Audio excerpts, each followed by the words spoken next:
Rana elini aldığına koy.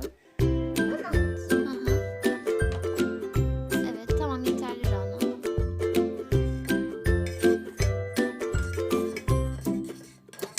Evet, şimdi sıra renklendirmeye geldi. Ben şimdi de koymak istiyordum. Ben önce pembe koyuyorum, sonra pembe.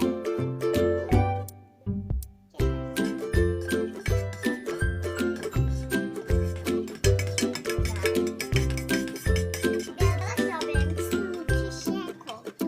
Benimkisi bayağı sevdim rengini. Ben de.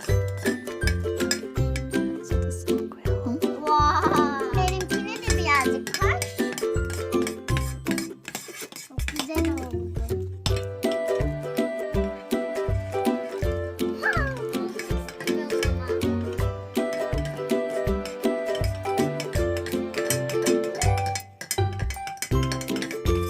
Evet arkadaşlar, şimdi sıra bunları koymaya geldi. Deterjan koyacağız şimdi.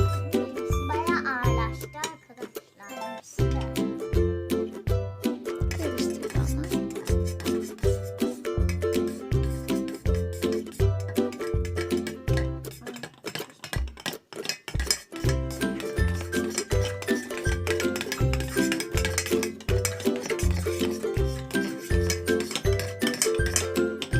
Benimkisi oldu gibi. Benimkisi de oldu gibi. Çok alkışlıyorum. Artık masaya alabilirsiniz. Ben ilk kaşıktakini denemek istiyorum.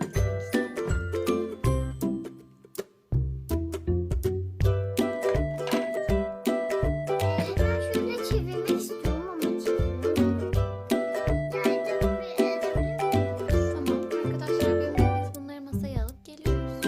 Evet arkadaşlar, şöyle YG yaptık. Çok güzel oldu.